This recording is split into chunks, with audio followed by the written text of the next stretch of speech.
Та ще бъда откровен. Гледах И аз ще бъда откровен. последните нови 20 епизода на великолепният чуден свят на Гъмбо, още когато дойдоха на английски, преди месеци. И? Но изчаках да дойдат в България, за да направя това видео. И често казано, вече не мога да защитавам това продължение. Сезонът става, но съм особено разочарован от финалния епизод. Дари Рай. Защо? Първото си видео по темата обясних какво им липсва на епизодите, но и Че аз мисля, че става въпрос, че Роб е злодей. Ако Роб е... Окей. останах оптимист за тези, които още не бях гледал, тъй като предполагах, че ще са по-интересни. Все пак са втората половина, но наистина не са. А финалът е кулминацията на всичко сбъркано в сезона. Сега ще обясня защо мисля така, но първо ще ви помоля да се абонирате, ако искате Гъмбъл сезон 8 още 4 години по-късно минимум. още такива видеа. Та Гъмбъл сезон 6 завърши по странен начин. Просто гледахме как Роб пада Няма лошо. в бездната, но не разбрахме защо и какво случва след това. Предполагам сте го гледали или сте ме слушали как разказвам тази история вече. Та беше ни обещано, че тази история ще завърши в епичен филм, който обаче така и не видяхме. И няма да видим 90%, сигурен съм. След това се появи това продължение. Великолепният чуден свят на Гъмбо. На което уж го водят като сезон 7, де-факто е нов сериал, де-факто е манджа с грозда. Така ще ви го обясня. Казаха ни, че историята ще бъде завършена в последния епизод, 40 или 20 от втория сезон, зависи как борите. И съответно чакахме над 7 години след последния финал, за да го видим. Все пак логично беше да Още 7 години ще си почакаме, няма проблем. очаквам, че със замисъл са го поставили този епизод най-отзад. Очаквах, че през другите Най-изотзад за. епизоди по някакъв начин се гради към кулминацията в него. Тоест, че историята ще бъде по-дълга от 10 минути. Това, което стана Това лошо ли? обаче е, че всички други 39 епизода се оказаха със съвсем различни истории, някои дори с банални или преизползвани Няма лошо, нека горе мастърнат. Гъмбъл е дърто на багия. такива, а на историята, която всички чакахме, бяха Не. Нека видим какво ще направя със следващия сезон. Мога да по-добре. отделени именно само малко под 11 минути време. И този последен епизод наследи абсолютно всички проблеми на другите, за които говорех в миналото си видео. Проблемите са 3. Първо, Гъмбъл наистина се е превърнал в някакъв брейнрот сериал. Аз съм с малко ADHD мозък и често гледам Аз съм според по ADHD мозък. И аз гледам нещата на по две по някой път. нещата на двойна скорост, тъй като иначе ми доскучава. Може би сте забелязали, че и говоря бързо понякога. Обаче Не, харесва ми как говоря. тези Гъмбъл епизоди са толкова бързи, че даже ми ще прииска да намаля скоростта на епизода.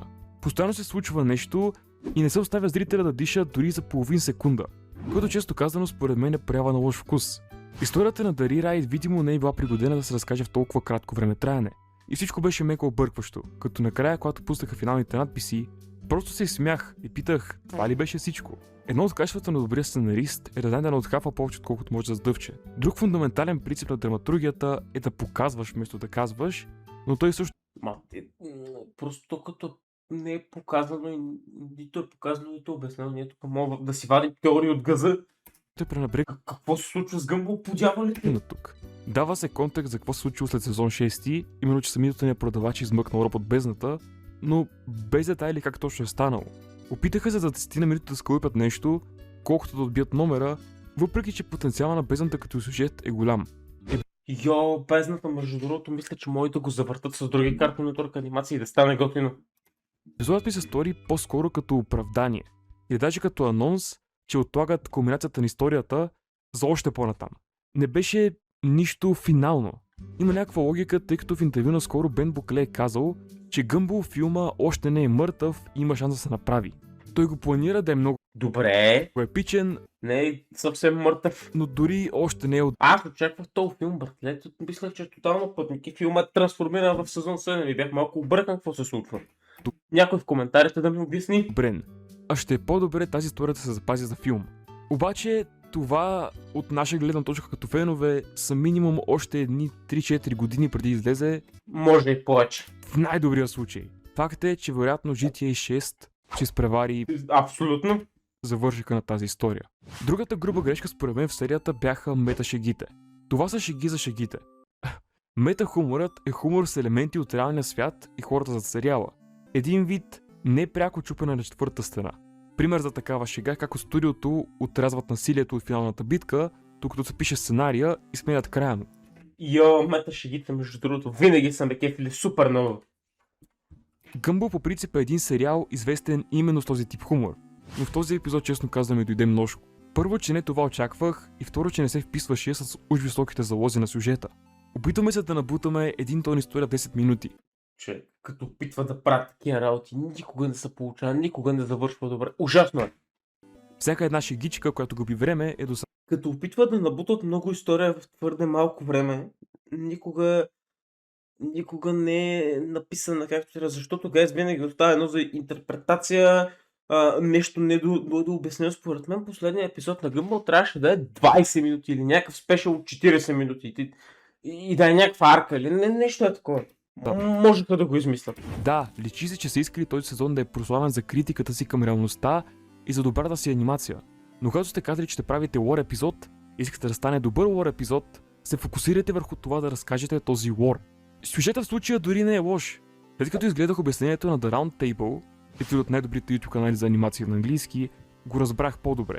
Но фактът, че аз, който се занимавам от години с това да правя ревюта на анимации, не можах да го схвана добре Аз се занимавам да ви реагирам и от време на време да ви поправям. от първото гледане на епизода, е притеснителен. Не е толкова трудно просто да го бяха разделили на 2 епизода или да го бяха направили по-дълъг спешъл, тъй като това беше претупано. Аз го казах, но да! Разбира се, има шанс Cartoon Network да не са им позволили. Не знам какво е това желание на студията да карат анимацията да приключват с прибързан край, И аз не го разбирам, много е странно и така съкръщавам материал за история. но явно се среща често.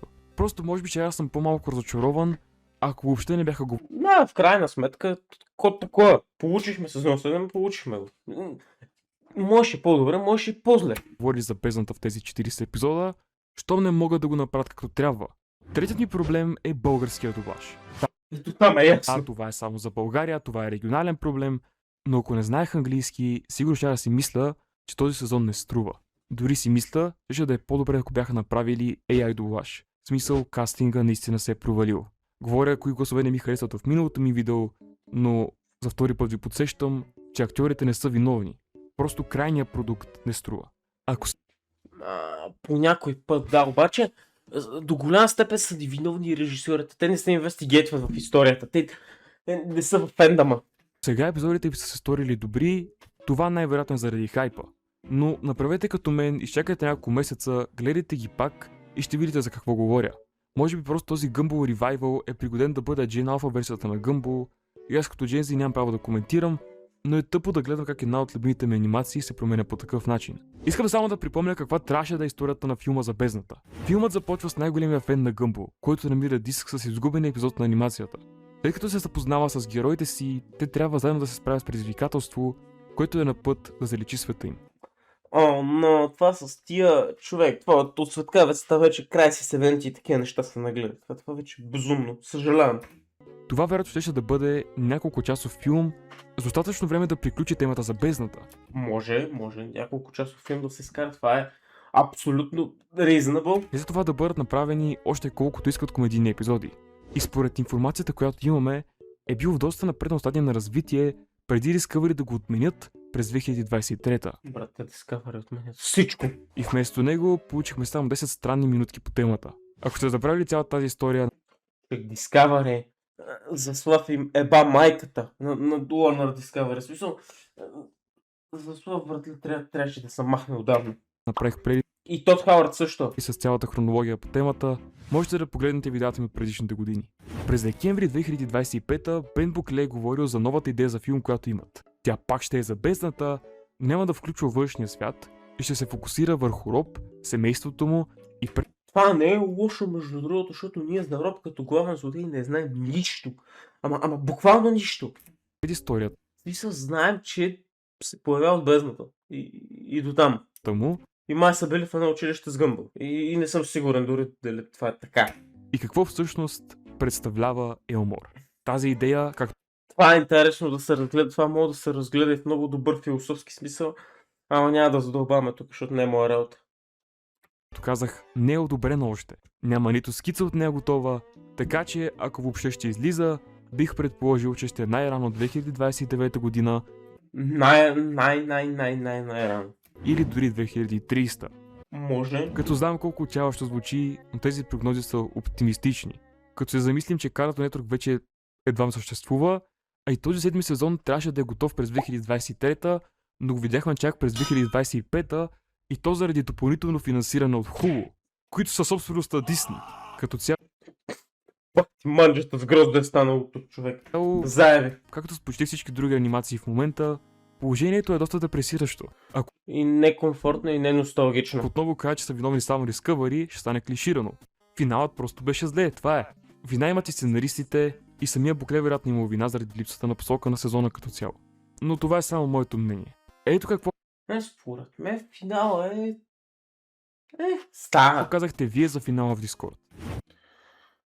Това няма да го гледаме, гайс.